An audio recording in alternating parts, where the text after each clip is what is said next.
Bom, eu tive oportunidades de construir muitos produtos ao longo da minha carreira.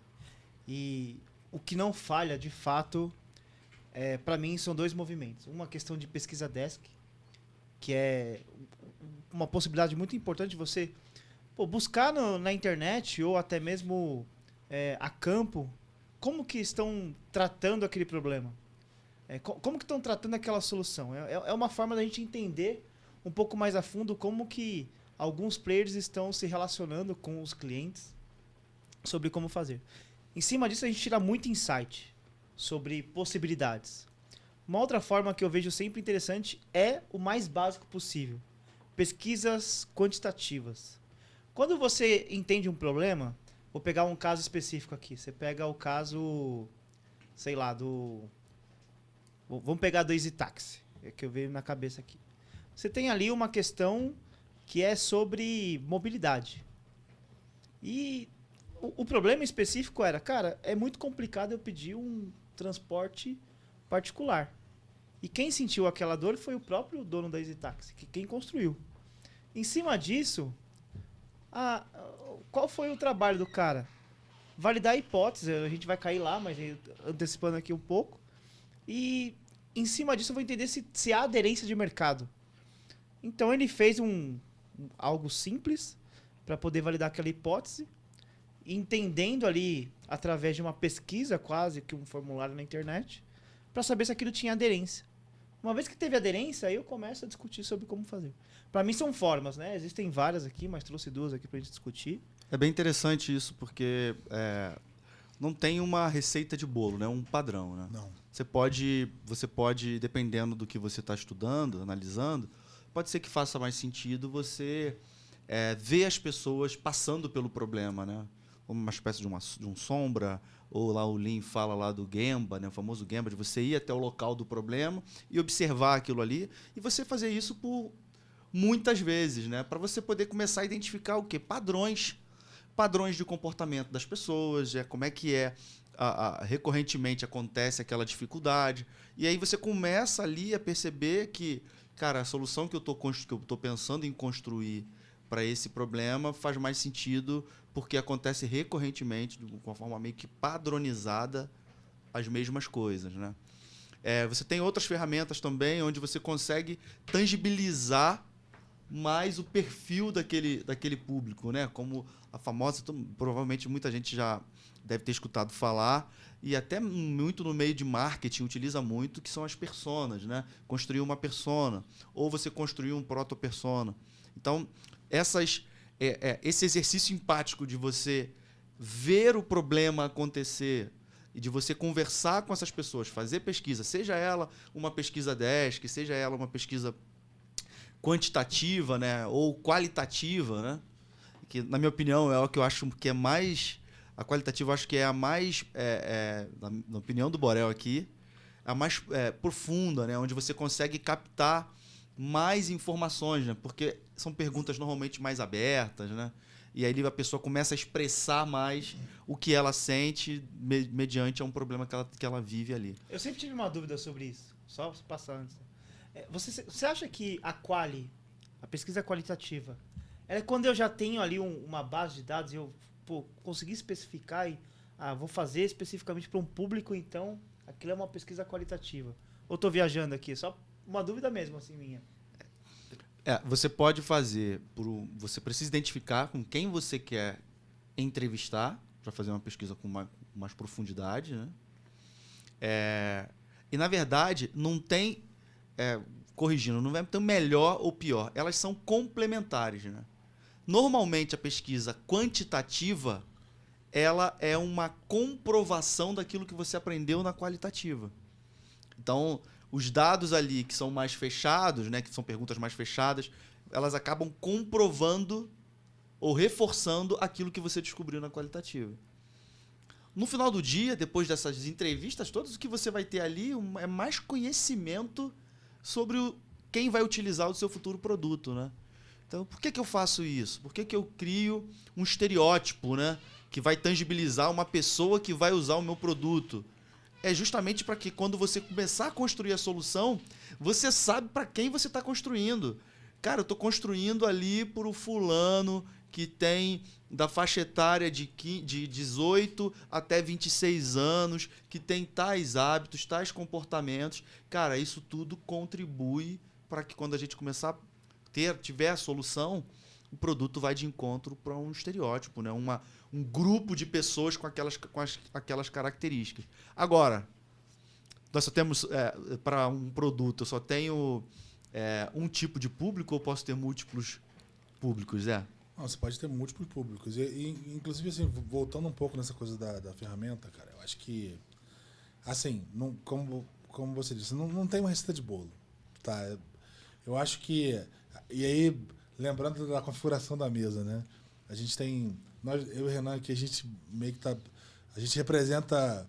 A gente está no mercado de startup, né? Então, a gente precisa fazer mais com menos. Na maior parte das vezes a gente...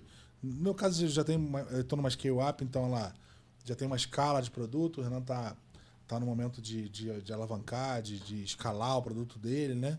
E vocês dois, numa Big Corp, são comportamentos diferentes, né? São movimentos diferentes. Na maior parte das vezes, quando você olha para o dia a dia, no caso do EasyTax, ou no caso até mesmo aqui do exemplo da Voz Conteúdo, você está observando um comportamento, entendendo, cara, instintivamente, às vezes intuitivamente, cara, que tem uma oportunidade ali, cara. Tô vendo esse público aqui, eu vejo esse negócio crescendo e, cara, acho que ali tem uma oportunidade de eu levar, ou facilitar, ou levar mais conveniência. Esses que são os tipos de valores que você vai poder entregar, né? Vai depender bem do público, né? E aí o custo da solução que você vai implementar, o tamanho, a complexidade, está muito relacionado ao público, né? Não adianta também eu desenvolver algo, evoluir algo que é para um público, por exemplo, talvez classe C, né?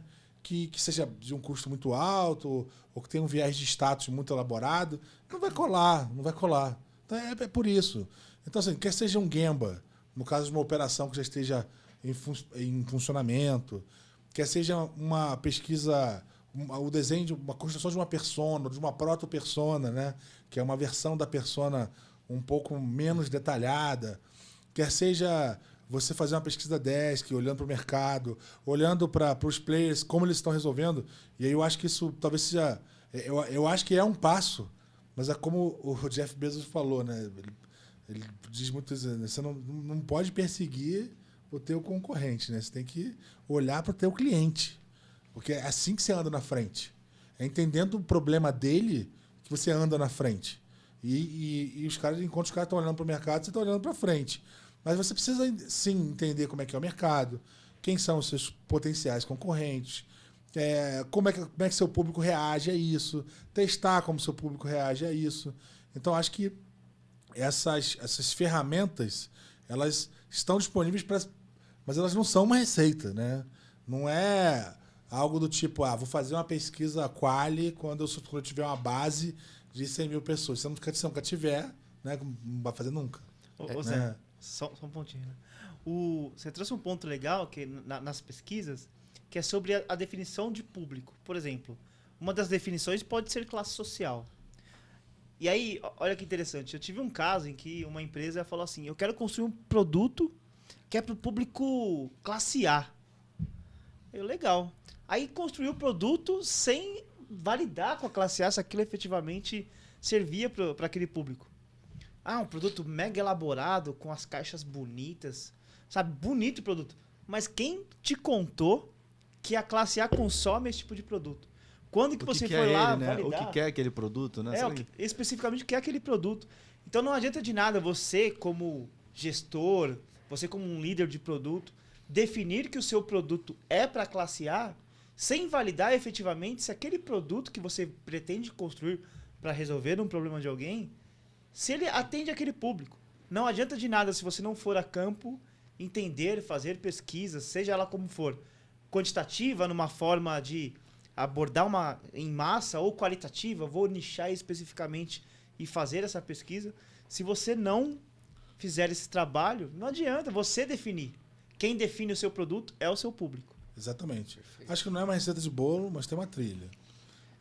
A gente Você olha para o problema e você começa a tatear o que é o seu público. E aí você, em geral, você começa a tatear olhando como é que o mercado se comporta, né? Olhando qual o tamanho disso, olhando como as pessoas fazem no dia a dia. Você vê, né? Do que eu tô falando aqui, você tem um pouco de Gemba, um pouco de Desk, um pouco de qualitativa. E na boa, cara, assim, na minha vida é o que eu mais vejo, assim. Eu não vejo um negócio tão estruturado. Não sei, Renan, na tua experiência, se você separa tão bem as coisas assim, né? Acho que há uma separação de cadeira. Tá? Existe, sim, um modelo. Não estou dizendo que não existe um modelo, não estou aqui para apedrejar o modelo. Não é sobre isso. Mas acho que na prática isso acaba sendo algo um pouco mais vivo. É isso que eu estou querendo dizer. Eu acredito que a própria questão do problema, da gente identificar o problema e também a questão do público-alvo, ou personas, ou o que for, para mim também é a questão de mitigar riscos. A gente está tentando entender o problema, tentando achar mais informações para a gente começar a tomar corpo, para lá na frente a gente pensar em alguma solução, se vai envolver tecnologia nesse primeiro momento ou se não. Então a gente está tentando encontrar ali quem é aquela pessoa que tem aquele problema. Então, assim, e eu acho que o que o Zé acabou de falou agora há pouco, né? Sobre a questão dos momentos, né? De uma grande empresa, para você identificar um público-alvo, é de uma forma. Na visão de empresa um pouco mais enxuta ali, é uma outra forma. Porque normalmente uma grande empresa já tem os seus próprios clientes da sua própria base. Tá dando um exemplo aqui de uma seguradora, por exemplo. Ela tem ali muito claro quem compra o seguro, que é o beneficiário do seguro, e também tem muito claro também que é o vendedor daquele seguro, que é um corretor, por exemplo. Então ela já tem muito bem definido ali quem é o seu público, quem são os seus clientes. E aí dentro de cada desses dois tipos de clientes, existem vários tipos de personas, vários tipos de público-alvos ali, né, ali dentro. Agora, se a gente for olhar no lado de uma startup que está começando a nascer agora, como você tem uma ideia, você não sabe de nada, você não tem muita informação, você só tem uma ideia, ou você tem um problema ali muito claro, então você tem que começar a pesquisar, você tem que dar a cara a tapa, ir no mercado, sei lá, pesquisar do seu ciclo próximo, das pessoas, tentar identificar coisas ali mais raiz ali, vamos dizer assim. Você não tem muitas estruturas, você não tem muito capital, não tem quase nada.